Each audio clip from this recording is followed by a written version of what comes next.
after a very eventful week in Tulsa, Oklahoma, Kyle Larson walked away with his third Golden Driller as Chili Bowl champion. And we had an insider there. Chuck was there all week, most of Saturday, at least the important parts of Saturday. We don't have to get too deep into why all that is. It might have something to do with this old Chili Bowl flu. Chuck, how are you feeling after spending a week stuck inside the Tulsa Expo Center? I feel like shit. Yeah. Yeah, it's a real thing. It is a real thing. I don't know what this is on my screen, but yeah. You know, I guess we can talk about that first. Okay. The fumes. Do you like smell it when you walk in? Holy yes. Yeah. So, okay. Chili Bowl flu.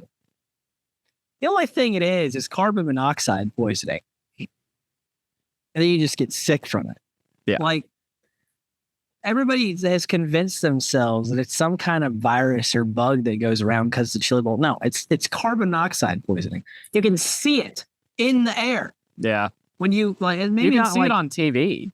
Maybe not through the whole building, but like over the racetrack. And they've done a lot of renovation work and for the ventilation and stuff. So it's really not as bad as you may think it would be. Well, my first run-in with it was Monday. Monday night, I'm standing in the infield for the feature. And you get like halfway through and they'll have a yellow come out and everything just stops moving around as much and it hits you in the face and it's like, whoa, your eyes start burning and like your nose will burn from it. Like it's pretty rough. I wonder if it's worse in the infield than it is in the stands. Has to be. Yeah. Has to be because everybody keeps coming back. So it's pretty enjoyable. Like by the time we got to Saturday, my chest was tight. Like I was also down there for 2 Bs and then the A. But it was like, it's harder to breathe for sure because you're breathing in toxins. And it does get your eyes. And then you go to sleep at night and it's like, yeah. Yeah. I knocked the hell out Monday night because I had crazy headache. Yeah. Kyle already had it on Monday. I'm assuming that's from the Tulsa shootout. Yeah, I asked him about it. Yeah. I was like, you sound like you got the same sickness the rest of us got. And he was like, yeah, Tulsa shootout. And I was like, oh, yeah. Yeah, the good thing we don't do that often, I guess. I feel like it's going to shorten some of these guys' life expectancy. I don't want to get too morbid about it, but that sounds brutal on the body. Like my boss was like, that I got back to work Monday. The boss was like, that kills brain cells. And I said, that'd be implying that I had some to kill. After that, you got 2 and they're fighting for 3rd place. I know. No, it's really not, like I said, it's really not as bad as you'd think. But if you spend enough time there, it's definitely noticeable. Yeah. I feel like I'd be walking around with a headache the entire time. Oh yeah. And you have to drink. I didn't drink enough water either. I was surviving because like for us, we're getting out of there at midnight every night. And then I don't know, you get back to the hotel, you write, and I was writing 2 stories a night. So you finally get to like shower and go to bed because you're covered in dirt. And it's like 4:00 in the morning. And then you sleep all afternoon. You get up at noon. So your schedule's completely whacked. So I was running off like energy drinks the whole week. Yeah. Which is also not healthy. They say all these things cause cancer. So if somebody could get around to finding the cure to that before I get a head start on having it, that would be really nice. I guess I should just go ahead and go. I already got the energy drink thing down pat, so I might as well go speedrun cancer while I'm at it. So you do need to go. I mean, yeah, and we can debate. You could guarantee that I'm going to get cancer, and I'm still going to go at least once. Like you, at the very least, we don't have leaded gasoline in these race cars anymore. Well, I guess they use methanol still in a midget. You're asking the wrong person. Did it I'm not smell around. like methanol? You're asking the wrong person. Did I'm it not smell around like a them anymore. sprint car? Yeah. Okay, then it had methanol. Okay. Well, okay. So the atmosphere there, and we can debate whether or not it's the biggest dirt race in the world. I think it is. You do think it is? I do think it is. I think you're going to say Knoxville. No, I think it is, just by sheer car count. I mean, maybe, I guess it depends on what your definition is. I mean, Kyle Larson himself said it was the biggest thing he's ever won. Now, he said that before Knoxville, but then he went and won Knoxville and he didn't retract his statement. So I'm going to take Kyle Larson's word for it. I mean, they had 392 cars in the entry list this year. Yeah. Which is absurd. They have to draw it out into 5 qualifying days. Tell me another race that runs P names. You can't. There aren't any. They don't exist. As someone, okay, so just a part of this debate, as someone who has watched, I don't think I actually watched it last year, and I don't know why. I swear to God, it wasn't because Kyle wasn't in the race. I just don't remember why I didn't watch it. But as someone who's watched at least the end of Alphabet Soup and the feature for every year for the past 3 or 4, this was my first year watching it basically from start to finish, like Monday through Saturday. I missed some here and there. I went to bed early and got up and watched the race, the prelim features at a different time. But as someone who actually watched the thing from start to finish for the first time this year, I don't know how you argue. It might be like the biggest race there is, just in sheer, because you're like, it's like watching a TV show.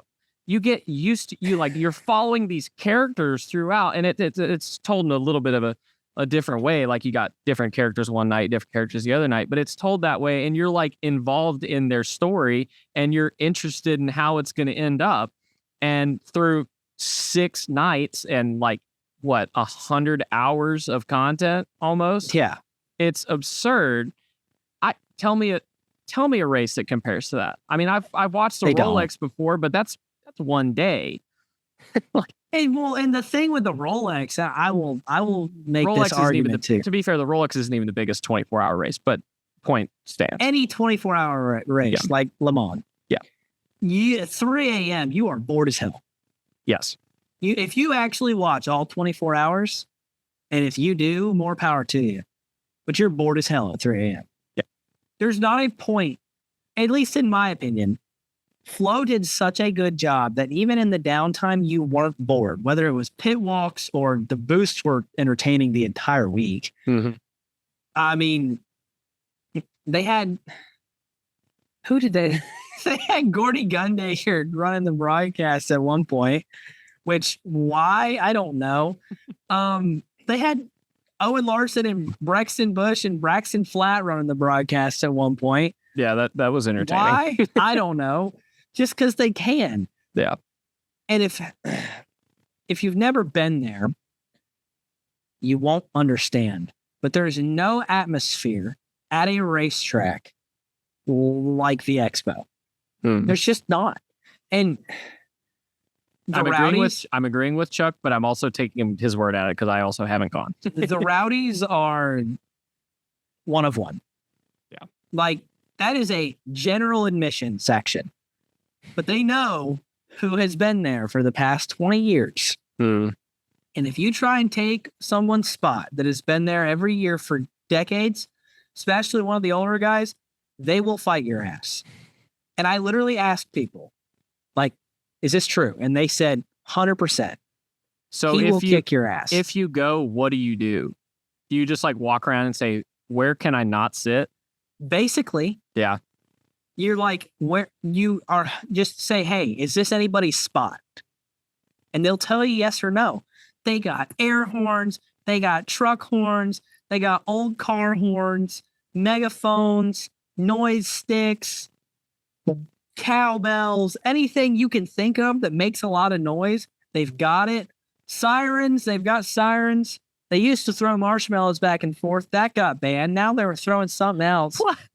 When they stop throwing them at each other and start throwing them on the racetrack. Yeah. They do something I about mean, it. out of things that have gotten thrown on racetracks over the years, marshmallows cannot be the worst thing. There was, in fact, a condom on the racetrack Friday night.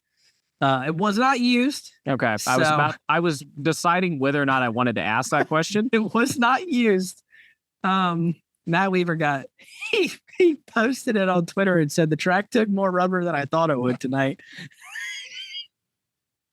Oh, that's awesome. That's a great. So I have a great video. We could probably insert it into this. It was after Ricky and Senhouse and Logan CV did whatever the hell they did. And we'll talk about that in a little bit. Yes. But it's a video of them pushing away Ricky's car. And there you can hear them in the background screaming and chanting, "Kick his ass, kick his ass, kick his ass." And as soon as Logan Stevie went by and acknowledged that they existed, simply acknowledged their existence and waved, they all switched up and cheered as loud as they possibly could for Logan Stevie and blew every air horn and truck horn that they had. And they'll start singing over the intercoms, the speakers, loudspeakers, whatever. They'll play karaoke songs. That place starts shaking like you're at a concert at a football stadium. It is so loud. That's wild. They did, once they got done with driver intros and all the drivers are in their cars, I've never seen this before in my life. The fans start celebrating and blowing all their horns. There's confetti cannons going everywhere. I don't know if you could tell in the broadcast, when they started the race, there was a layer of confetti on the front straightaway. It was there was a lot of it falling at different times. I don't know if people were throwing it from the stands or what, Yes, but all of a sudden the shot would cut and all of a sudden you're like, there's just more confetti. I'm just like, what the fuck is going on here? The whole race, they were shooting off confetti cannons. They're nuts. The atmosphere is incredible. It's like being at... It sounds like a festival. It is a week-long festival of motorsports. And there is no other atmosphere like it.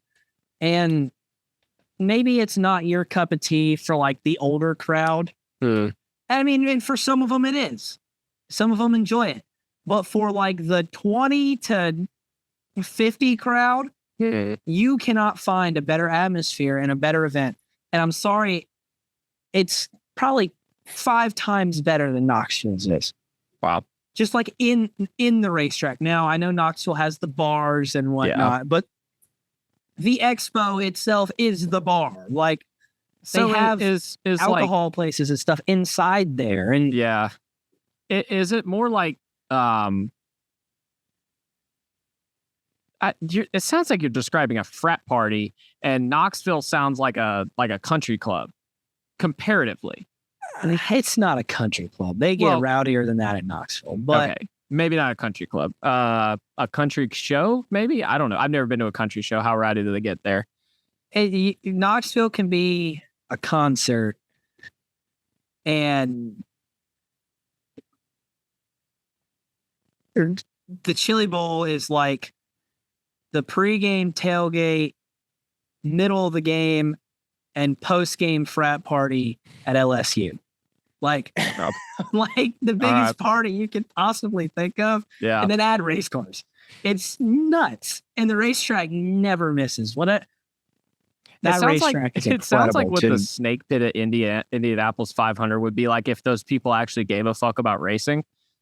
That's kind of what it sounds like you're describing. Dude, here's the best way I can put it into perspective for anybody listening. There is, at every racetrack, right, or concert or football game, there's downtime, right? So they'll send, at Charlotte for the 600, they put stuff up on the big screen or something. At concerts, they'll have same thing, something up on the big screen, or football games, they'll have the cheerleaders come out. It's just time fillers is all it is. Every other feature, they would send the 2-seater out. The 2-seater micro. That thing was ripping. Number one, that thing was ripping. Yeah. Number two, it's the only place in the world that the whole building is invested in the time filler.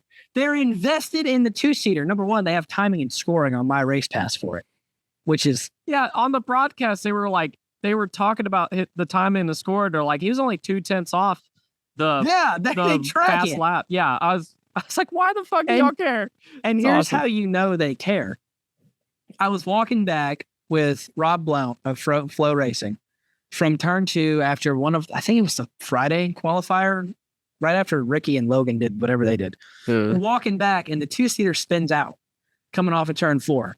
And the whole fucking place erupts. They were like, whoa! Like it was like you would have thought somebody just wrecked in a feature and flipped. Like they were all losing their minds because the 2-seater spun out. And they're actually paying attention. Yeah. That is the best way I can explain how absurd That's wild. the place is. I'm wondering if this is a byproduct of gas fumes and alcohol. Yeah. I can see how that cross buzz would be something else. I don't know. Yeah. And then like, yeah, dudes with goggles and I've never seen anything to be fair, like it. I was mildly concerned that they were going to flip the 2-seater because like I saw how hard he was digging. I was like, oh, be careful. Like, wasn't lifting in 3 and 4. Not at all. No. He would get to like the 2/3 mark, crack the throttle. Like we're talking, whoa, whoa, whoa. Like it was like, what the fuck? Yeah. You got to know that the center of gravity of that thing is a little bit awkward. Oh yeah, he was wheeling the hell out of that thing. Hell yeah, that's awesome. It was pretty remarkable, honestly. But I guess we can talk about racing now. We can. Either way, it sounds like a can't miss bucket list item at the bare minimum. Not even if that didn't convince you, the fact that so many different drivers from so many different disciplines go and try this thing, knowing they're not going to make the show, more than likely, right, just to do it should speak for itself. But anyway, we did have some actual racing. By some, I mean fucking lot. Yeah. Night 1 was pretty entertaining. It saw no shocker, really. I guess a shocker since neither of us picked him. But Kyle Larson. Yeah, Kyle. Well, no, we did pick him. We did pick him for the prelim night, didn't we? Yeah, I did. Okay, we did. We did pick him. Kyle Larson won, and he beat Shane Golobic, who ran second again on his prelim night. Poor guy. Poor guy. I did feel bad for him because if the cautions hadn't come out the way they did, he definitely would have won. He had a way better car than Kyle. Yes. And then Cannon was third. Yeah. Yeah. So Kyle, that was like he was pumped after the check. I don't know if they showed it on the broadcast, but he was like fist pumping in the car, and it was because they sucked. Like they were not good. He fell back as far as 7th, I think. He had a car inside him for 7th. There you go. In the first couple laps of that race. And he clawed his way back and he clawed his way back, and the track slicked off to where he didn't have to be as fast. And then at the end, the battle between him and Cannon McIntosh and then him and Shane Golobic was incredible. Like, that was some of the best racing I've ever watched. Mm-hmm. I felt so bad for Shane because that's his 5th lock-in without a prelim night win. So he's finished second 5 times on his prelim night. I feel bad for the guy. No, he I mean, was that's like, brutal. when I talked to him afterwards, he was like, yep, we're thinking big picture like we always seem to do. I feel so bad. Yeah. I mean, I guess Cannon, you got no other choice, really. Yeah. And then Cannon, Keith Coons only brought 16 race cars. So he was only brought 16 races. Actually, they brought 17. They brought 2 for Cannon. He raced a different car in the Race of Champions. So I forgot the Race of Champions was on Monday as well. I think we all did. Yeah. Christopher Bell kind of just curb stomped everybody. And honestly, when I saw that, I thought it was Christopher Bell's week to lose. Like, yeah, that's what it was. That's what it was feeling like. Of course, honestly, you had to keep in mind the guys that were, especially the guys that were racing on Monday, they were taking it easy and right.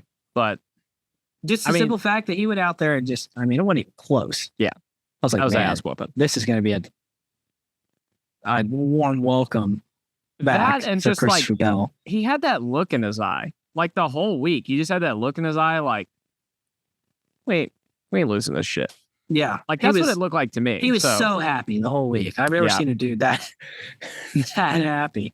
Yeah. So, yeah, Kyle winning was kind of a surprise, but then he's locked in, and the worst he can start is 6th, and you're like, okay, here we go again. And Shane was locked in. Cannon goes to the front of a B, and then poor one I will take note of. Poor Nick Hoffman. I think he hit every single thing he possibly could. Yeah, that poor guy. I think he flipped SC. It wasn't even his fault. He just had people in his way. Yeah. But some nights it's just like that. Some nights, a wise man once said, some days you're the bat and some days you're the ball. And it really kind of sucks to be the ball. I don't remember who said that, but I don't remember who said that wise either. Old sage. I'm pretty sure. Well, Tuesday was a pretty weak night, honestly. Did you watch Tuesday? I think Tuesday was the day that I did not get to watch as much. Well, I watched like part of the the pre stuff, and then I didn't get to see everything. But so, like, going into Tuesday, everybody in the building was like, "Oh, it's Buddy Kofoid's race to lose," because there wasn't really anybody else in that field that, excuse me, stood out. Uh-huh. And then Corbin Ruschenberg throws the most not clear slider I have ever seen on Buddy Kofoid in his qualifier. Yeah. Runs over RTJ in the qualifier. Buddy flipped. And then he's coming through a B. And so it's like, okay, well, who the hell is going to win this race? Because I think he started 18th in the feature. So you got a bunch of young guys up at the front. Ended up being Brenham Crouch and Landon Brooks. So Landon Brooks, Matt Wood Racing, teammate of Shane Golovic. So you're like, okay, the car is fast. Well, how good is Landon Brooks? Well, Landon Brooks went and showed us how good he was because he drove through him and ran down Brenham Crouch and threw the last lap slider on him. And Buddy charged his third. I think so. Yeah. But it was like, Buddy got a third, but it was just like, whoa, we got 2 lock-ins that nobody picked. Yeah. Hey, that's the Chili Bowl. I don't think either one of us picked them. No. No. I certainly did not pick Brenham Crouch. I can tell you that. I can tell you who I picked, I think. Let's see if I wrote it. I think we both picked Buddy. Never mind, I did not write it down. Well, neither of them, like, I'll put it this way. Neither of those two are on the list that we made. There you go. So, if that'll tell you anything. Now, Corbin Ruschenberg, he hit like 5 people. And basically, when Matt Weaver talked to him afterwards, I didn't talk to him. He was basically like, yeah, but it's the Chili Bowl. So, I'm like, damn. Should that be acceptable at the Chili Bowl? Dude does not care at all. Yeah. That was almost the second greatest thing I heard this week. Unfortunately, number 1 has to go. I guess we're allowed to say this since I've already cussed. When talking about Cannon McIntosh, Thomas Meserol, said to Matt Weaver, and I quote, "Fuck Cannon McIntosh with a big black dildo." Okay. Yeah. So that was the quote of the week. Did he say that on camera? Said it on the record. Oh my God. So that's all right. Yeah. I don't know what else to say. I don't know what to add to that. So Wednesday. What happened on Wednesday, Seth? Emerson Axum, who you picked to win, followed by Dason Persley, who will come back to this story, come back around in this story later for sure. And then was followed by Corey Day. Yes. See, I didn't write down the third place guys because I'm not very smart. That was, see, again, we had another 2 nights in a row in the Chili Bowl, and we have a guy that both of us picked to transfer for sure. I'm sure a lot of other people did, and he didn't. Yeah. And it wasn't really like nothing bad, really too bad happened. Oh no, did he end up in that accident at some point? No. So nothing bad happened to him. He wasn't slow. It just didn't happen. Well, they were not happy with their car at all. Nor was Kyle Larson, but that didn't stop me. Yes. I also think, and this is just my opinion. If you'd asked me to pick, I know Shane ran really well on Saturday, but if you asked me to pick in a midget, Dason Persley and Emerson Maxim, or Cannon McIntosh and Shane Golovic, I'm going to pick Dason and Emerson. Because there's a group of guys that are like the best of the best in midgets, and at certain points, they're the guys at the Chili Bowl that it's like, okay, when are they going to win? Yeah. And typically, I know Kyle Larson is the anomaly, but typically guys get that win around their 5th to 7th start in the A. And Dason and Emerson are around that. So Dason being in a CB Industries car and Emerson being in a Keith Coons car, you expect them both to be good. Mm-hmm. And Wednesday was probably the worst night just because the bottom did not ever come in. So Emerson snuck by Dason on like lap 3 and led the rest of the way. Okay. And I don't think Dason was necessarily slower because he would catch him and then he'd fade. And he'd catch him and then he'd fade. You just couldn't run the bottom. You couldn't run the slider line. Couldn't do nothing but run the top. And it was basically him waiting on Emerson to mess up, and he didn't. Yeah. Corey was struggling. I was sitting there off in 3, and you could watch him off turn 2, and every time he'd come off turn 2, the front tires were off the ground. And he was almost driving it out of 4 with just the right rear on the ground. Like, that car was angry. Yeah. Was never really good. And the guys in front of him just had better race cars. Yeah. But they were like, that was the night that it was like, okay, the top 3 you expected to be the top 3 were the top 3. Nothing really of note happened. And you kind of knew both Dason and Emerson were probably going to be contenders on Saturday. So. Yeah. So nothing too surprising. No, nothing too surprising. It was the podium I think we all kind of thought we were going to get. Okay. So Thursday, Tanner Thorson and Ryan Bernal got in, and I don't remember who got third. And I'll tell you who got third. It was Christopher Bell.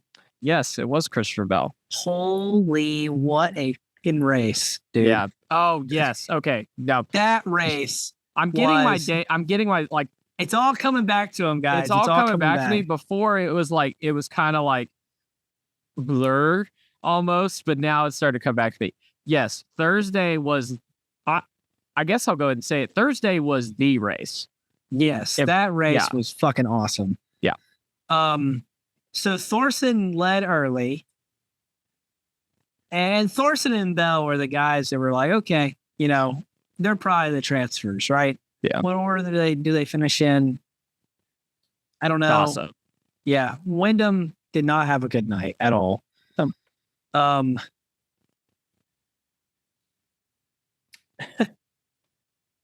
So I want you guys to keep in mind, Matt Wood Racing, Shane Golovic and Landon Brooks was 2 for 2 on locking in. They also happen to own the car that Ryan Bernal drives. Thorson led early, then Bell got by him, and then Tanner ran him back down late in lap traffic. And then from there, it was just a dogfight. Like, they were throwing sliders. I think Tanner slid Bell. And all 3 of them that was the most fun, happy post-race press conference I've ever seen. Number one, I've never seen anybody so happy to miss out on a lock-in spot and go from first to third in the final 5 laps like Christopher Bell was. The dude was like hyped that he finished third. It was because he was just so happy to be a part of that race again. And I kind of forgot that third place didn't transfer because Bell was so fucking happy. Yeah, he was like, "Oh yeah, man, that was awesome." You're like, dude, you just got sent to a B main. It was the first time Christopher Bell did not win on Thursday night since 2015. Wow. Okay. Yeah. Yeah, that's a lot. Not only his first B main, first time he didn't even win his prelim night, which is always Thursday. I almost just said 5 years. That is not. No. That is in fact 10 years ago. But yeah, it is. He missed 2 of them, so 8. Yeah, but it was 10 years ago, so I'm getting old, guys. Yeah, you and me both. Yes, 20-year-old Chuck is getting real old over here. So, shut up. Then, Bell was like, man, I was trying to throw the slider. That here comes Bernal on the bottom. And then they come off turn 2 on the last lap, 3 wide. It was like, whoa, where'd Bernal come from? Yeah. And they go into 3, and Bernal just misses the bottom completely. So Tanner was like, I thought I lost because he bogged down the center, and he wins, and Bernal does a wheel stand of the flag to beat Bell. So we showed, that's not a good email to get. We showed Flo showed the 3 of them the finish in the press room and had them react to it. And Bell's like, where are you going, Bernal? Because he just misses the bottom. He's like, I don't know. So that was a fun one. And that was the first time you were like, whoa, Bell's not going to be unbeatable this week. Because we all thought he was. And through the mid portion of that race, he was like, okay, here we go. And then it just completely fell apart. Yeah. Well, it didn't even completely fall apart. It just it took a complete hero move, a couple of them, and then it just happened that way. But you got to think he goes from guaranteed a front 3 rows start to the best he can start is row 6.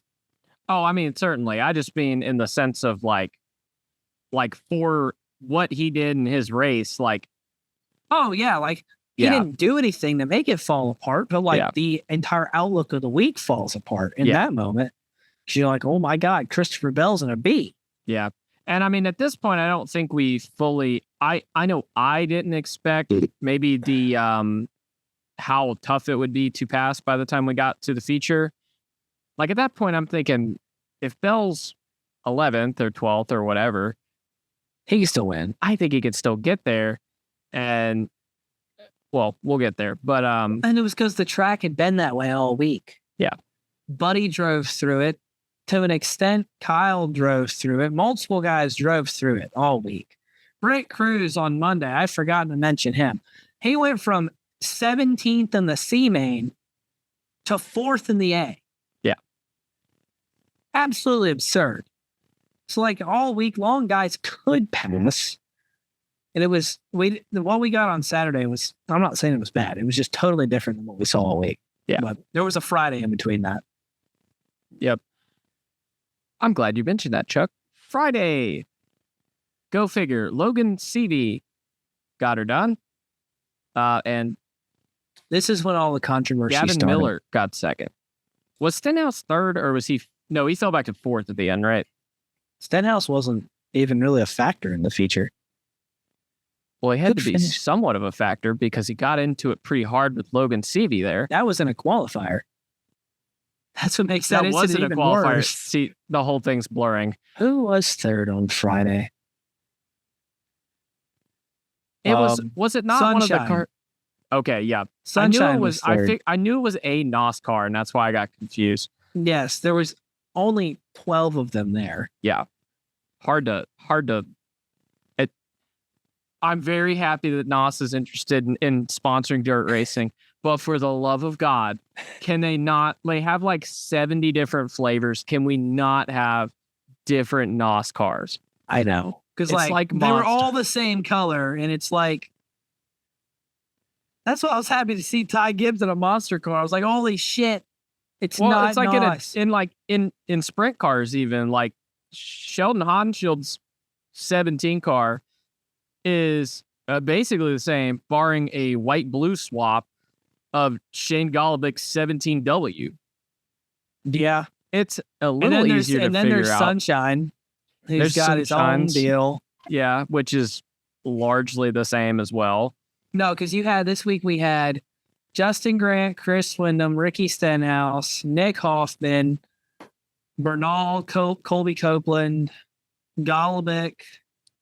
Weren't several of them 86 or 68 or something too? I think that played a part into it. So Stenhouse was 86, Grant was 87, Wyndham was 89. Oh, okay. Bernal Was there a 68? 87. Copeland was 27. Hoffman was 2. Golubich was 17. There might have been a 68. It might not have been a NOS car. I might be getting that confused. There was a couple more that looked like NOS cars that weren't NOS cars. I mean, again, I'm not going to complain. I'm glad they're supporting dirt midget racing. I'm all for it. But like, you could have a citrus car or a NOS, a grape whatever car, a grape, even though it's awful. You could have one. It's terrible. They gave them out for free all week. I didn't go get one. But... Oh, I would have. You were already living off energy drinks. Just go get you a free one, my guy. Dude, I was like, no, I found the ice vanilla berry Red Bulls that seem to be non-existent everywhere. I found them at the QT in Oklahoma right by the expo, and I bought like 10. Ironically, I drank them all week. Ironically, my food line stocked up, and in the one time I wasn't watching the Chili Bowl on Saturday was when I went to Food Lion, and I did get me some, and I did drink them while watching Alphabet Soup. So they're amazing. They are very good. Red Bull plug in the middle of the NOS energy. Look, powered. Red Bull, NOS. Why don't you sponsor us? I'm good with. Hey, look, NOS. I just drank a Monster. Before we will shill for any company that wants to sponsor this shit. We don't care. I mean, in my private life, I will still drink Red Bull on the daily, but you just blew every sponsor opportunity except for Red Bull. Way to go. I'm willing to sell my soul for this. I don't care. I will switch. No, I'm kidding. No, I'm not kidding. All right. Anyway. So Ricky Stenhouse and Logan Seavey, whatever that was. This was in the heat, correct? No, it was in a qualifier. It was in a qualifier. Okay. See, that's where I got confused on this whole format. I understand it. No, I understand it. I just get confused remembering them. So anyway, Logan Seavey was throwing some heinous fucking slide jobs. I don't have a problem admitting that. He threw them all night on Friday to everybody. It was bad. I was like, dude, you're an asshole. Like, I don't know how else to describe it. It was terrible. I plead the fifth. Yeah, you plead the fifth. That's fine. I will take that one. I mean, it worked. He was driving that fuel energy car, and he saw Ricky in that NOS car, and he said, "Come here, boy. I got the better energy drink." Hey, maybe that's it. I hadn't even thought of it that way. But he was doing it. Well, I guess there are 47 NOS cars. I'll have to go back. Maybe Gavin Miller was in a soundier car. That one doesn't check out. Yeah. But yeah, so he threw two of them on Ricky in that qualifier in 2 laps, at least. And the second one. So my perspective of this is I was in turn 2 doing pictures that day. And my camera was being old. And because it's old, it doesn't take pictures on time or anything like it should. And I can't pop up and take a picture real quick. It has to focus in. And so if I get a good shot of somebody, I have to follow racing them. Photography. Yeah, I have to follow them through and get into focus. And so it's fine. I could do solo shots. It works. But for flips and stuff, I couldn't capture them in the moment. And I forget who won that qualifier. Whoever it was and Jason McDougal were trying to kill each other after the checker. And I'm trying to get a picture of that because they're coming right at me. Excuse me. Jeez.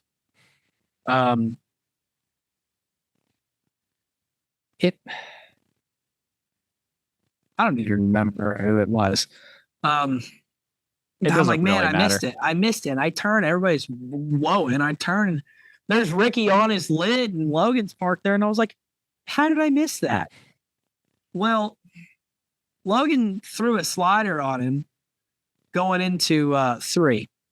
Didn't clear at all. Just kind of shoved him all the way up the racetrack into the loose stuff and got the spot. So one Ricky Stenhouse Jr. decided, I'm going to use my car as a weapon and just plow him. And that's what he did. He plowed him, like climbed the ladder. Yeah. He said it wasn't his goal. He was just going to spin him, but he also just straight up admitted that he did it as payback because he was mad. What are we doing? Yeah. Logan Seavey went off entirely unpunished, right? Yes, completely. Logan was like, Logan said, you know what? I don't think Logan's wrong. Logan said they should kick him out. I don't think he's wrong. He went on a whole 10-minute long rant about Weaver. I don't remember if Christopher for the Hardy for front stretch got anything, excuse me, with him or not. He did with Ricky. Where Ricky again admitted it was intentional. I just didn't mean to climb him and flip us, but yeah. Which I can believe. That doesn't make it okay. But no. I can believe that he didn't intend to torpedo him because that's kind of stupid.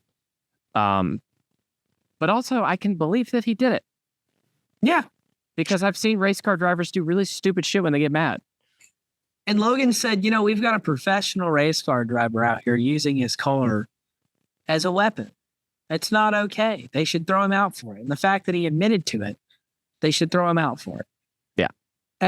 Like Logan said, if he wants to march his ass over here and punch me like he did Kyle Busch, fine.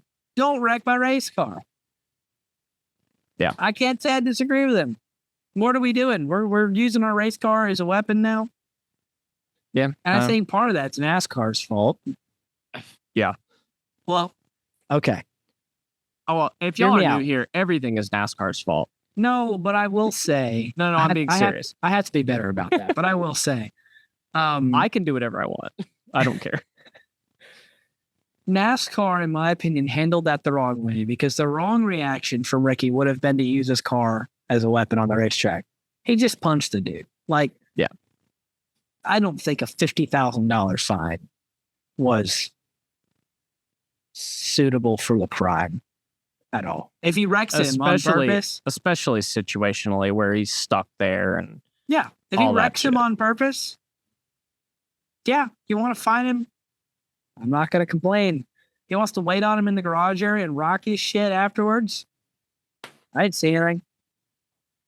That's how I see it. But night went on and Logan struggled there at first to get up to the front, but once he finally got around Pittman and went after Gavin Miller, he caught him. Oh, there was another incident actually that happened in that race. Ryan Timms was leading that race, and then CV and Gavin Miller were throwing sliders at each other, and Gavin spun Timms. And Timms was irate about it, wanted to fight him afterwards. Yeah. Their teammates and whatnot. Oh, okay, yeah.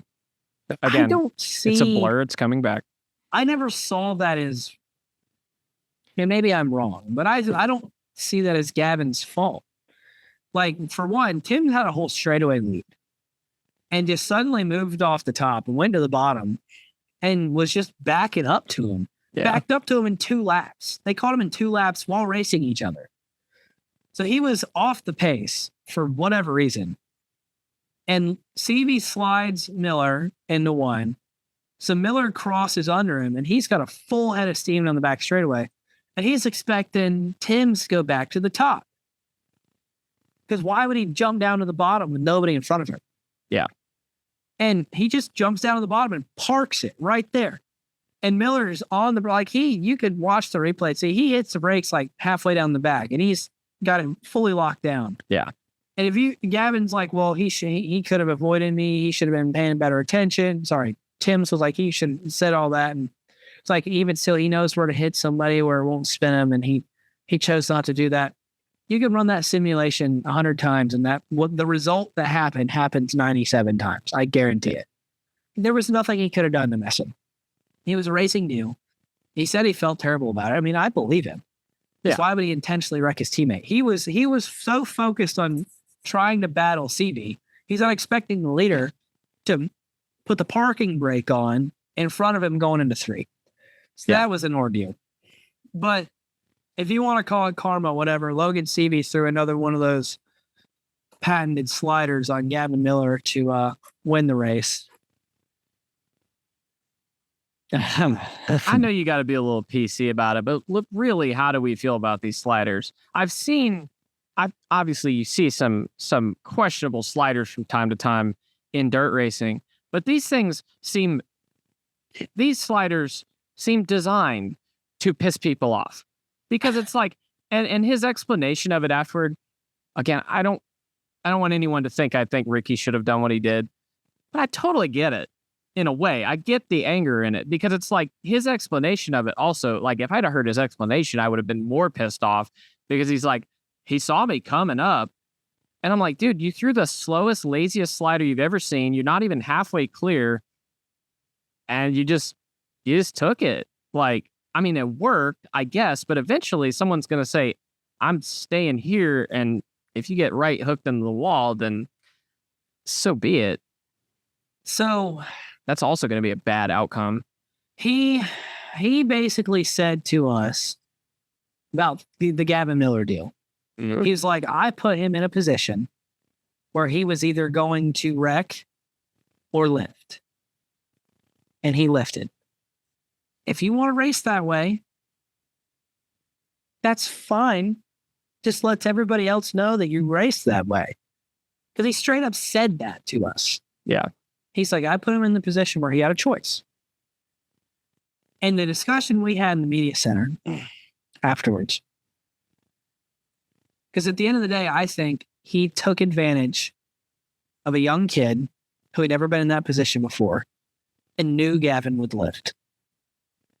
Because that was not clear whatsoever. And Gavin was very professional about it. He was like, I couldn't tell if it was bad or not. I biked up on the curb, and he did. But if he hadn't, he probably would have been in the fence.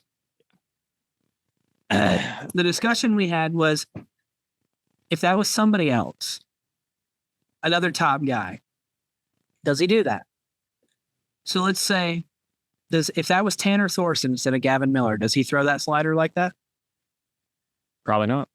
I don't think so. If that was Christopher Bell, does he do that? Absolutely not. If that was, let's see, who do I want to pull here? If that was Buddy Kofoid, does he do that? Probably not. I don't think so. Jason Persley? I don't think so. Everyone you've just listed is super aggressive, so I'm going to say no. Yeah. He what and they've been there and done that. That's why I'm surprised. Not to get back on the Stenhouse thing, I'm surprised he did it on a guy like Stenhouse. I know Stenhouse isn't like a world-class race car driver necessarily, but like, he's aggressive. And I don't know, he's pretty damn talented. I mean, he's definitely very talented. I just think he's maybe a step below a few of the guys we just mentioned. Right. That's not me trying to be mean to Ricky. I love Ricky, but like I purposely didn't say Larson, but like, there's no way he's throwing a slider on Kyle Larson. No, I don't think so. No. So he took advantage of a young kid and put him in a bad spot. And if you're Gavin Miller, I'm in a position to lock into my first ever Chili Bowl. I'm not wrecking. Yeah. He can have it. And that's ultimately what happened. So, but I said, there was a rep for Toyota in the media center all week with us, and I was talking to him. And we were discussing whether we thought it was dirty or not. And I said, he was like, if I was Gavin, I'd throw it back. I was like, well, I think the fact that he doesn't, and the fact that he doesn't say anything about it, is good karma, especially for a young kid who's trying to make his way in the sport. And those kind of things pay themselves off down the road. Yep. Not doing that. So I don't have a problem with Gavin Miller taking it just because of the position he's in, but we all know. Now, that was the battle for second. it ends up differently, I think.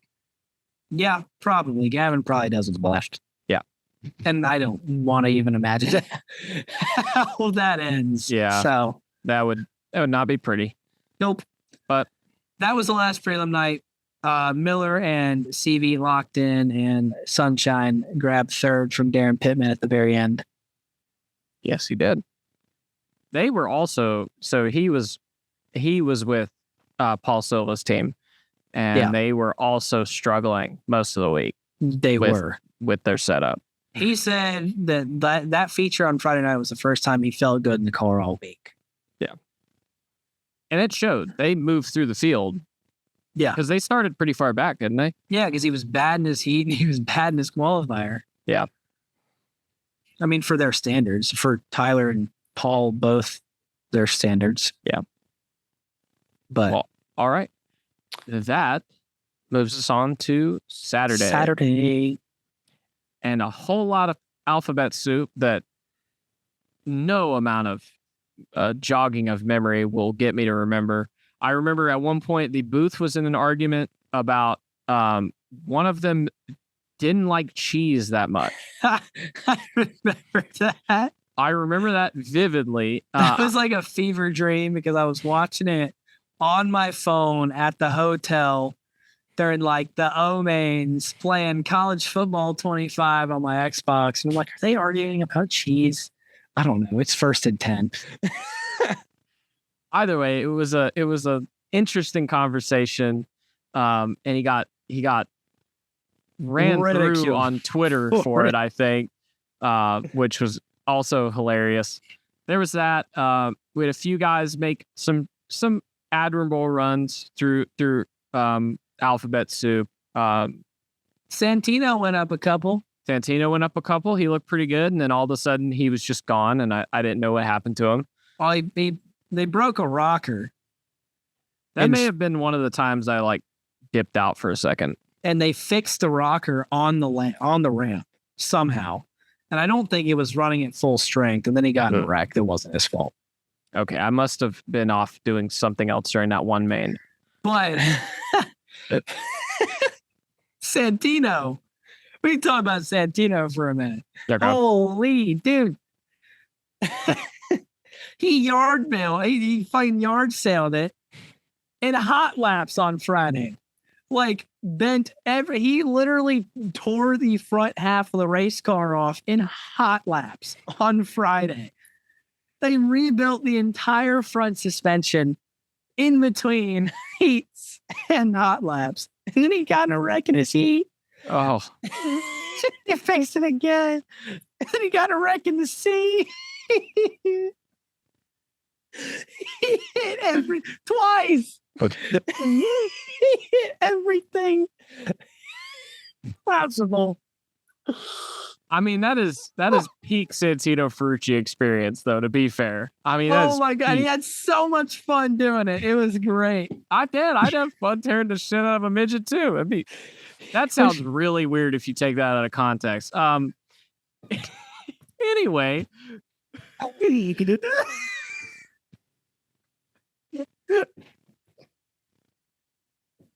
This one might have to end up on Instagram. I think this one's going to have to end up on Instagram. All right.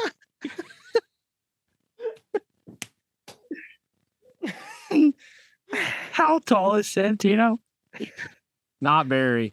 Not very. My only interesting Santino Ferrucci story is that he tried to run me over in a golf cart in the midway at the Indy 500 last year. On purpose? I don't think it was on purpose, but damn, he didn't try very hard to not hit me. And like, I was trying to get out of the way, and the motherfucker kept coming toward me. I'm like, dude, I'm getting out of the way. Fucking slow down. I'm like, if we're in the paddock or some shit, like, fine. I'm the one being an asshole here. We're in the midway, dude. My God. Anyway, I'm not the world's biggest Santino fan, but God, if he isn't entertaining as hell to watch at all times. I think he knocked somebody the hell out of the way in the O-man or something. Yeah. No, he started in like the K. I think he was in the J and he made his way to the K, and then he made it through the K because he knocked somebody the hell out of the way. Yeah, he made it through. And then he broke before, like after in the K before the I, and that's when they. I don't know. We forgot to talk about Kyle Busch too, but he did good. I don't think we've technically gotten that far yet. If we're going through alphabet soup. No, I mean Friday. Oh, Friday. He did good. Yeah. He did good in his heat. Went 7-2. He did really good in his heat. And then the track just did not change in his favor. He climbed through the qualifier and then fell back. Yeah. And then the B, he was in position to transfer for a while, and then the track just went away from him. But he was trying to learn the cushion, like on the fly. Yeah. And then on Saturday, he wins his F main and then was running in position to transfer in the E main. And I don't remember what happened. I think I missed this. This is when I was unavailable. He was running like third or fourth in his E main, and I can't remember if the track just got clogged because there was one. I think that might have been the race where it was just top bottom, like just clogged for a while, and no one really moved, and Kyle just got stuck and couldn't go anywhere. It's the same. I think he and Ty Gibbs ended up out for the same reason in this scenario, but Kyle ended up missing by, I believe it's just one spot. He might have got nabbed at first 6 at the end. I can't remember. Ty missed by one spot in the one before. Okay. Yeah. Ty looked pretty good, actually. He's right out of time. Yeah, Ty did look pretty good. I was expecting, honestly, after his first race, I was kind of expecting him to go a couple more rounds. And then here he comes up, running up, and you said that was the E main? And it must have been the G. I think he went from F to G, and then in the G. No, F would have been G after G. It would have been G. I think he went G to F. Yeah, because Kyle was in F and Ty was in the one right before that. So yeah, G. And then I think he came up one spot short in the Fs. Yeah, I think you're right. And then Kyle was like one spot or two behind him or something. But yeah. Now, the only other major notable I want to talk about in, I think, alphabet soup, unless you remember something, this is the only other thing I can remember, is Brent Cruz honestly should have, was he in the B and got out? Or was he it was the B? I think he should have made it. He got wrecked, right? Yes. Yeah. Oh my God, yes. Oh no, he was running in a transfer spot, right? He was running in a transfer spot and he got fenced. Yeah. Yeah. Who did it? Do you remember? I'm trying to imagine the cars that made it. Was it a car that made it, or it might have been Jacob Denny? That sounds about right, actually. It was a KKM car. If he didn't do it, then I feel bad, but I think that sounds right. I think it was Jacob Denny. Either way, Brent looked great all week. It just, the cards didn't fall for him, honestly. Like, I don't think he was going to win, but he should have been contending in the feature, I think. He was fast enough. Yeah, he was very good. Very good. So the second B main, dude. Holy crap. Yeah. Wild. Buddy Kofoid and Christopher Bell throwing haymaker after haymaker after haymaker. I looked at Matt Weaver and I was like, dude, they think it's the A. They forgot what race they're in. Dude, the B's felt like the A. Like they were stacked. It was insane. Gordy Gundaker, he tweeted, he was like, the amount of sliders in these B mains for the lead is insane. Like, I know it's an extra row and all, but boys, they take 7.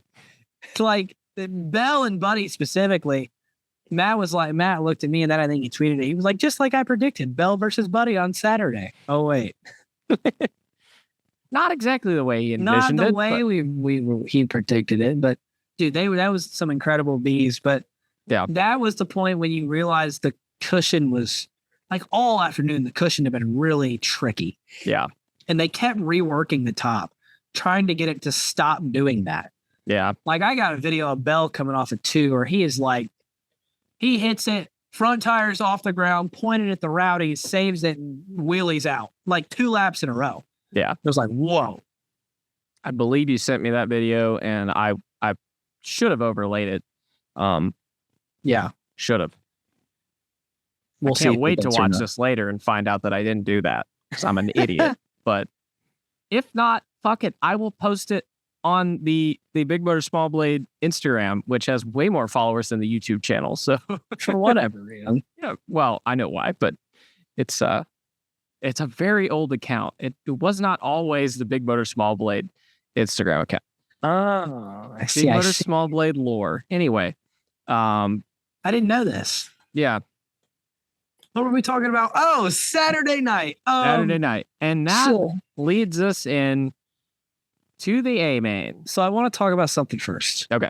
Driver intro. So first of all, this is when the Rowdies were singing Sweet Caroline and Friends in Low Places and any other karaoke song they could play. Yeah. But they do driver intros. And this is something I've noticed become a trend at dirt tracks. So I wanted to talk about it. Driver intros are really cool. They have the tunnel and they'll push the cars out through the tunnel and the smoke. And then at the same time, the drivers walk across the stage. So they'll have somebody else wheeling the car, obviously, like Caitlin Larson Yeah. wheeled Larson's car out. And the only person I specifically remember like getting booed was Corbin Ruschenberg because the Ruschen bombs on Tuesday. Yeah. But I mean, like the Oklahoma people got like the loudest cheers. Jason Persley, I think, had the second loudest, and I got clowned a little bit because I didn't read my tweet before I sent it, and autocorrected Dason to Davison. And Matt retweeted it. And I was like, of course. And somebody quoted it and said, let's go Davison Persley. And I was like, damn. I commented. I was like, damn, autocorrect caught my ass. But Dason, I think, was second. And then Bell probably had the third loudest reaction.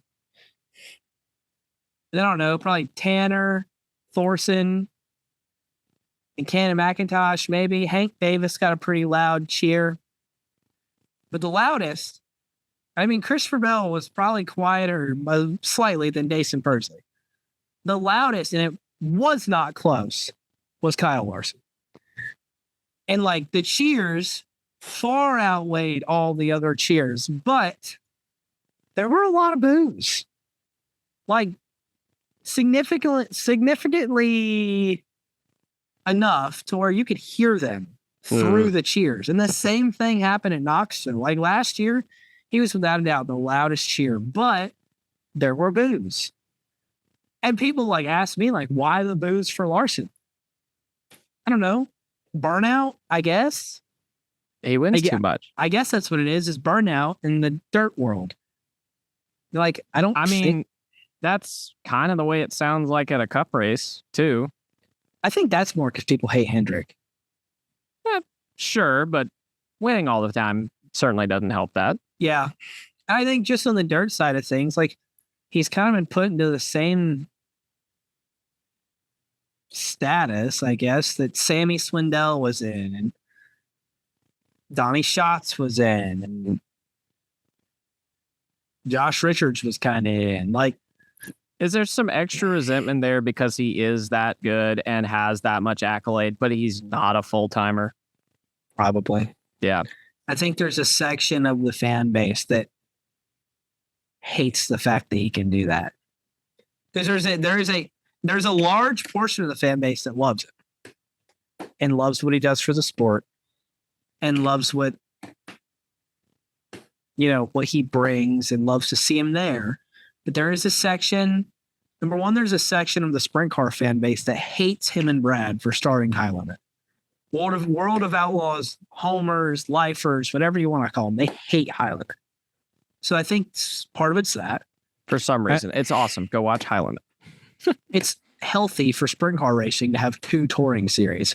It's helped late model racing all across the country. I don't know why people have issue with it. And I don't know why the two series can't shut the hell up and get along. And I think that's more Brian Carter's fault. But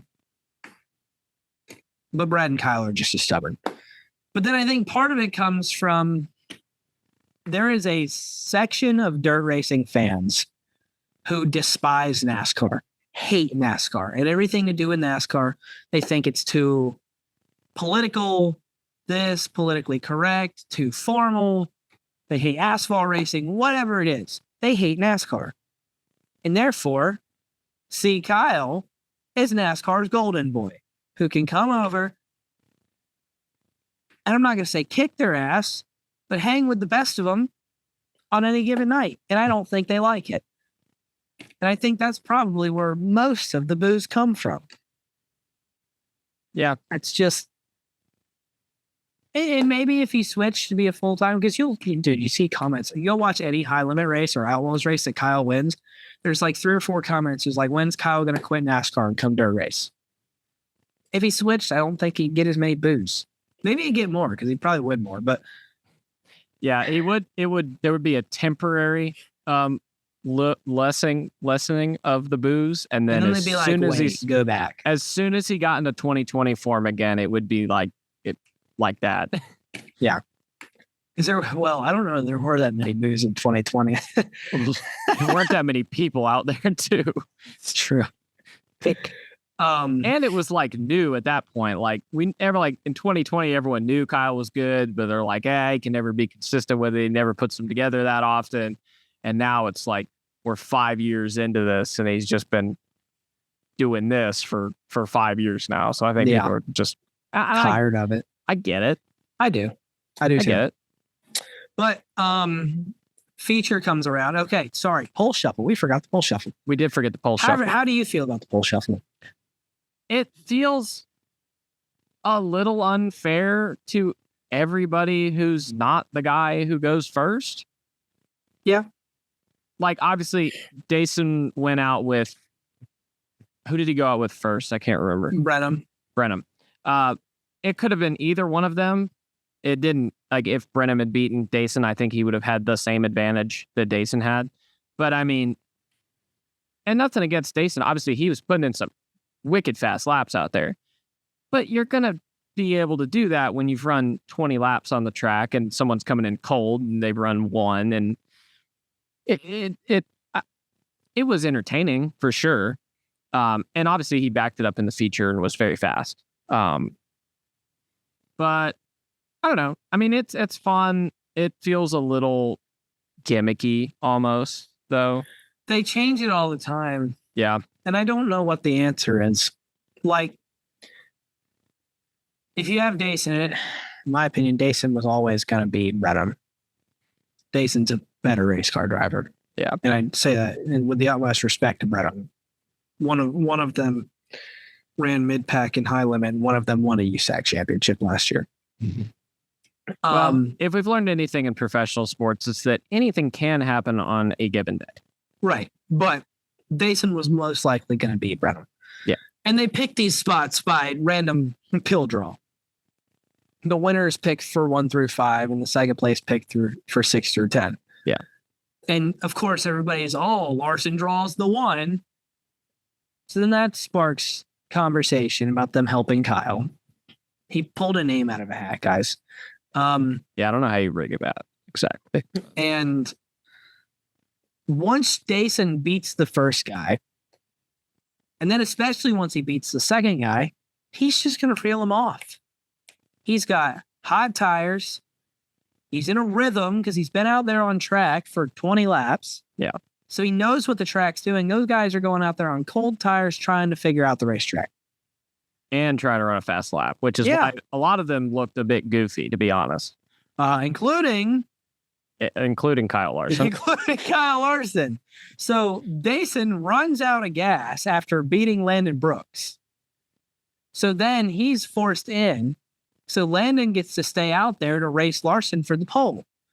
So Landon messes up, and then Kyle Larson goes off into turn 3 and bikes it over the cushion. And I thought he was done. I was not even at the expo center. I was watching on my phone because I had to run out. And for reasons. I thought he literally biked it through the fence and it just wrecked a pole starting race car. And then he goes back down in there into 3 the next lap, and he does it again. Yeah. I was like, oh my God, Kyle, just back out. You know, the best thing about Kyle is he doesn't know when to quit. And also the worst thing about Kyle is he doesn't know when to quit. Like, brother, you're going to start second at worst here. It is not that serious. Well, and I mean, at it's that point, serious, I but thought it's the not. car was still bad. Like, I thought the Yeah. car was still, for him, was still junk. Yeah. So he couldn't put a lap together. So anyway, we get into the feature, and we have this curb from hell. And so, like, the guys like Bell and Buddy were not going forward at all. The bottom never comes in. And after about 5 laps, they're running over the curb and basically driving off the wall. It was the craziest thing I've ever seen. I got a great video of it. They were literally driving. They would hit the brakes into the corner, hit the curb, drive over it, and then spin it off the wall. Yeah. It looked a bit like the shootout. Yeah. Which That's is exactly what it wild was. because in the preview video, if you watched it, I asked Chuck, I said, is there any way this could happen in the Chili Bowl? And basically the conclusion we came to was not No. likely. It's not going to happen. And sure the fuck enough, here we are watching the feature event and it's happening. I'm like, what the fuck is going on? Yeah. And so if you notice who was at the front, Jason Pursley had just figured it out. He's an aggressive race car driver. Yeah. Everybody else who finished first and then third, fourth, and fifth, you know what they all have in common? What? They're California guys who run big curbs out west. Yep. Landon Brooks is a California sprint car guy who is really damn good at Tulare. He was throwing sliders on Jason Pursley for second, trying to run down Kyle Larson. Yeah. Shane Golovic and Ryan Bernal are sprint car guys that run Placerville and run Tulare. Yeah. With big ass curbs. Kyle Larson grew up out there. So it kind of fell right in their wheelhouse. Because Kyle mentioned, that's kind of how you have to run 3 and 4 at Tulare at times, is you just run it off the wall. But he got incredibly lucky to win this race. Several times. Several times. I'll let you break it down from your perspective at home, Seth. All right. So let's go ahead and start with the first one. I don't remember who actually wrecked. Brennan Crouch. Brennan Crouch. Kyle is coming up to lap Brennan Crouch and a couple other guys, and they get entangled right smack dab in front of Kyle Larson. So close that he literally climbs over Brennan Crouch, slams back on the ground, apparently stalled the car, got it refired. I'll need a midget expert to explain that one to me. I don't know how that works. Did that, did not break the car at all, and just continued on. It was the wildest fucking thing I'd ever seen until about 5 minutes later. But in that moment, it was the wildest thing I'd ever seen. Yeah, so my perspective of that. Were you in 3 and 4? I was in 3 and 4. Hell yeah. Guess what I didn't know happened? That? How? I had no clue that this happened until the press conference. That is I didn't see it. wild. I didn't see it. Didn't I text you that it happened? I didn't know what you're talking about. Oh. I turned around and I saw Brennan Crouch sitting there in the middle of the racetrack, and I was like, okay. Guess that's what the yellow was for, but I guess Brennan stalled it. I was trying to help Chuck and it wasn't working. I had no clue what happened. And I didn't bother to turn around and look at the big screen of what happened. I was trying to tweet. Under caution for Brennan Crouch. I didn't even say anything about Kyle because I didn't know. That is wild. That's almost more wild than that. But anyway. Oh, it gets better. We get going. We get going again. And I don't remember how many. I think there might have been another caution in between all this. We get going. And guys are running up the curb. And they're starting to flirt with the wall on the front stretch. And by flirt, I mean they are tugging on the poor little NOS sign. And full disclosure, guys, so you don't know. I don't know who did it first, but I'll tell you right now. The Expo is the only place in the world you'll go to that's got a 2-foot curb down the straightaway. Yeah. Like it's like this on the straightaway against the wall. Yeah. Which is why so many guys flip down the front stretch and off of 4. Yeah, I mean, when they cut to the straight on shot or from the turn 1 cam, basically, shit's gnarly. Like I don't know. It looks like it will kill you. Like Pretty Yeah. much. That's what it looks like. But anyway, I think it was Dason personally was like the first guy to like really do it. And I think it was the lap or two before Kyle did. If I'm wrong, someone correct me, but I think that's what happened here. And he basically did what Kyle did, but not quite as bad. And the next time or the time after through, Kyle Larson gets way too wide off of turn 4, never really got off the curb, basically. I don't know, maybe he like high centered it on the curb a little bit. I'm wondering if that's what happened. But got up on there and just rode the wall like Lightning McQueen and tore. The thing was already starting to come down. Now the video showed it was not already down. I think that's the biggest that's like the biggest misconception I've heard, is that people were saying that the thing was the banner was down for a few laps. No, it wasn't down. I think it was like partial way down, but Kyle went in there and completely ripped the thing off. They had no choice but to throw a caution after that. So the yellow comes out. And I had, at first I couldn't see it because of where I was. I could see I barely see the entrance of 1. And I could see him off of 2, all the way down the back into 3 and through 4. But I can't see like the start finish because that's where like victory lane sits and there's a bunch of photographers. And yeah. So the yellow comes out. And in my head, like everybody's pointing that direction.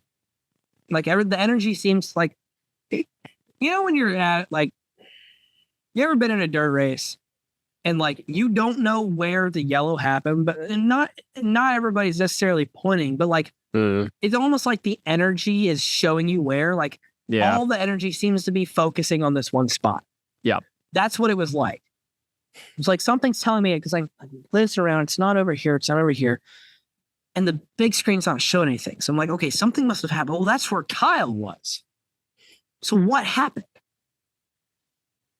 And then I look over and I see the banner. And I'm like, oh, okay, the banner fell. And then a few laps goes by and Matt's like, Kyle got incredible, because Matt and I talked like throughout the feature under every yellow. He's like, dude, Kyle got incredibly lucky. And I was like, what do you mean? He was like, that yellow came out right as he nailed the wall. Well, yeah, he was on the wall riding the fence. And I mean, he came off it and was completely pointed at the flag man. Yeah. And if the yellow doesn't come out there, I'll tell you what happens. He slides himself in front of Dason Pursley. Dason cuts it down and slides him into 3, and Dason's got the lead. Yeah. So his ass got saved. And I never really saw what happened until way later when I saw the replays, and I was like, whoa. Yeah. Like, he got lucky. Yeah. And how he didn't stall the car in the first one, I don't know. No one does. But he got lucky twice. And that yellow setup, I think that was with like 3 to go. And that setup, I don't think it was that late. it was lap 20. 20? Might have been 27 instead of 37. Yeah, I think that was it. I think there was about 10 or so to go. Well, then it sets up another yellow happened later. And on that last restart, I thought Dason Pursley had him on the slider. Yeah. Okay. Yeah. I know what you're talking about. He threw it down in turn 3. He was like, Well, there was two late yellows. on the last one, he like committed to it. I think it was the one before. I think it was the second last. No, because I got the whole thing on video. Did you? And he sends it the first time into 3, he full committed. And I thought he had it. And he came up and came up and came up. And if it was a normal racetrack, he's got him. But Kyle literally drove it up on the wall and drove around it. And I was like, damn, I thought they were wrecking. Yeah. Is the way Kyle drove around him. And Dason even said, you know, he went by me so late. I thought I had it. And then once he made a mistake coming to white, and that was it. Yeah. And then Matt Wood Racing goes 3, 4, 5.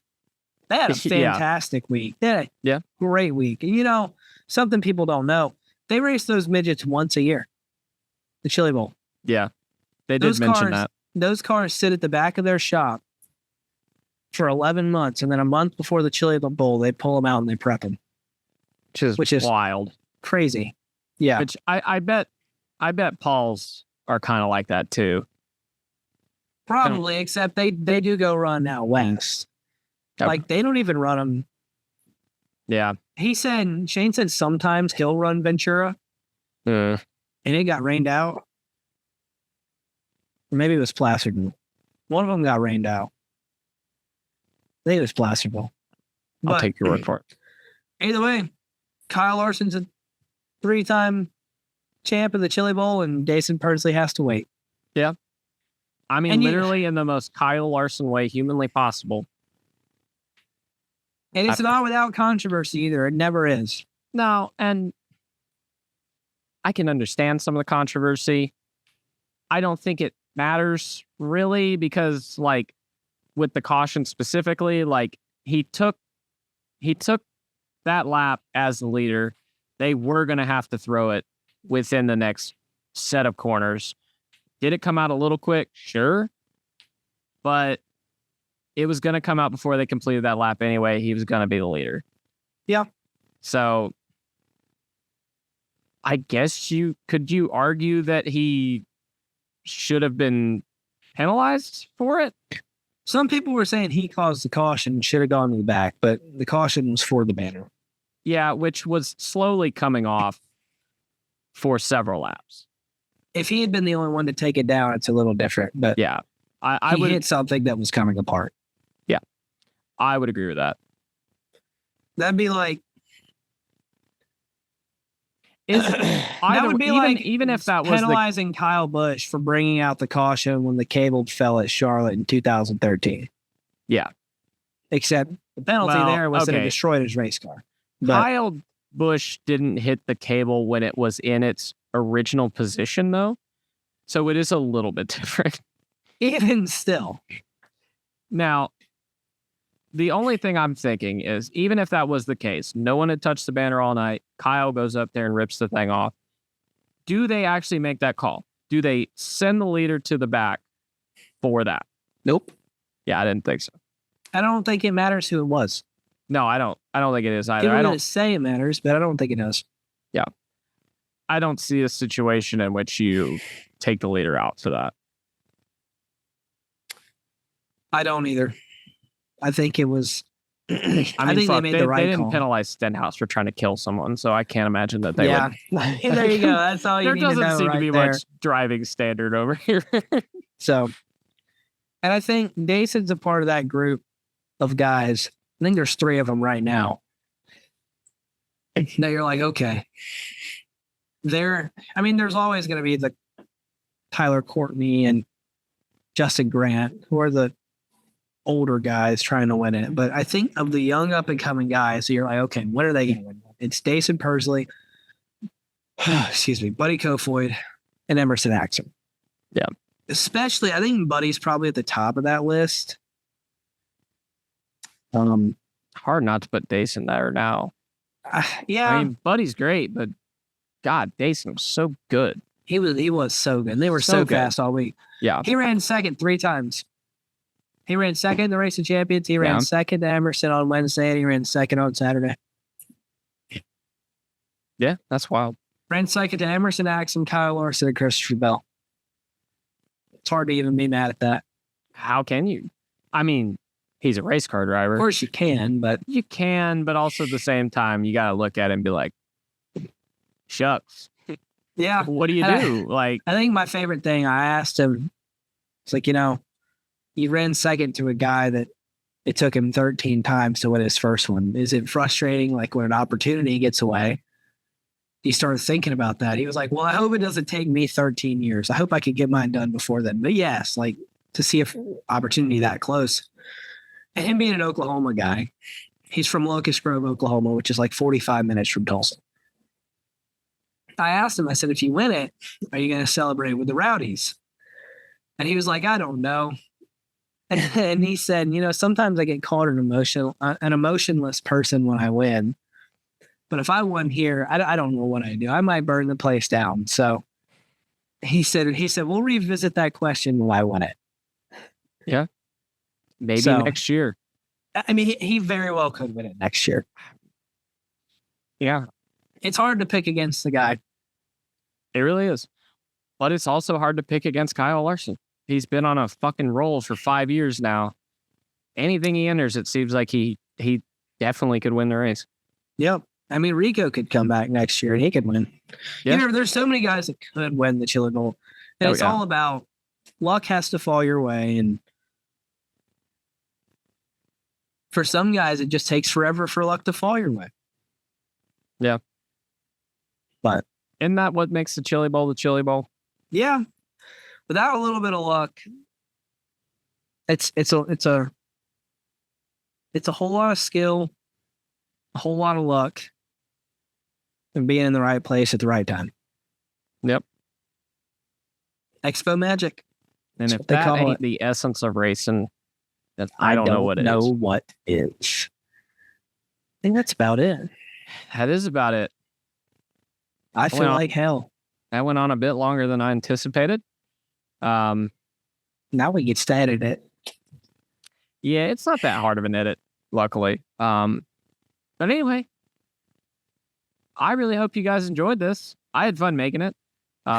Chuck probably didn't enjoy it as much as I did, but that's because he's got the flu of the Chili Bowl variety. And something just popped up on my screen. I probably looked like a clown. I was like, what is that?